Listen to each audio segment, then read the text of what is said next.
2020 সালে 26টি খালের দায়িত্ব নেওয়ার পর কোনোটিরই দৃশ্যমান কোনো উন্নয়ন করতে পারেনি ঢাকা উত্তর সিটি কর্পোরেশন। টেকসই লক্ষ্যমাত্রা না থাকায় একবার কেবল খাল পরিষ্কার করা ছাড়া দীর্ঘমেয়াদের আর কিছুই হয়নি বলে মনে করছেন বিশেষজ্ঞরা।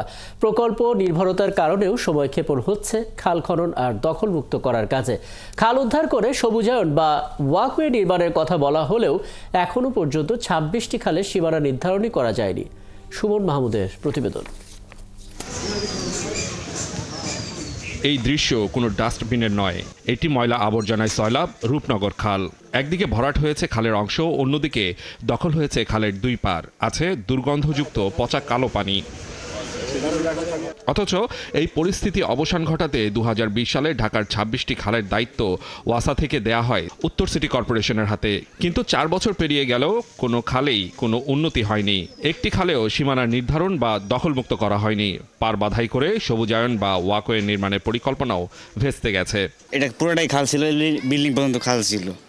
এখন তো রাস্তার উপরে খালের উপরে বিল্ডিং হয়েছে, খালের উপরে, আর রাস্তা খালের উপরে হয়েছে। যে সময় মনে করেন যে হাউজিং ভরাট করে খাল চাপা লাইছে, তখন থেকে এখানে পানি বেঁচে থাকে, আর আগে তো পানি বাঁচত। ময়লা তোলা তো দূরে থাক, মানে কেউ ফুসকি দেয় না। কমিশনারের সাপোর্টে এখানে এই যে এখানে রুম টুম উঠাইছে সব।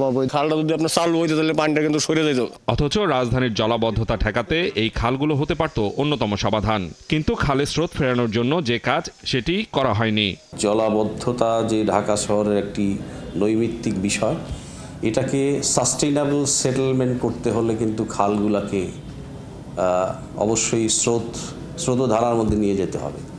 সেই লক্ষ্যে অনেক আগে থেকে একটি প্রজেক্ট বাস্তবায়ন হচ্ছে। ফার্স্ট অফ অল আমরা ডিমার্কেট করছিলাম খালগুলো, ডিমার্কেশন অ্যাজ ওয়েল অ্যাজ সেই ডিমার্কেশনের মধ্যে যেসব স্থাপনা সেগুলো উচ্ছেদ, এগুলো ম্যাসিভলি শুরু হয়েছিল, এখনও চলছে। বাট এটা বলবো যে জুলাই বিপ্লবের কারণে এটা কিছুটা একটু স্তিমিত হয়ে গিয়েছিল। বিশেষজ্ঞরা বলছেন খাল উদ্ধারে টেকসই কোনো পরিকল্পনা নেই সিটি কর্পোরেশনের।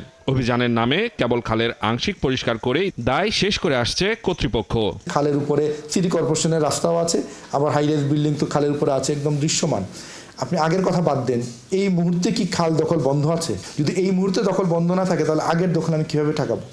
তাহলে খালের যারা দখল করে সেটার বিরুদ্ধে রাষ্ট্রযন্ত্র নির্বিকার, আগেও ছিল এখনও ছিল।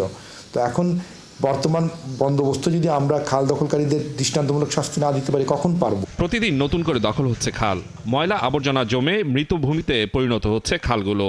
যে কটি খাল এখনো জীবিত আছে, পরিকল্পনা করে সেগুলোতে পানির প্রবাহ ফিরিয়ে আনা গেলে নগরের পরিবেশ ও জলাবদ্ধতা দুই রক্ষা পেত।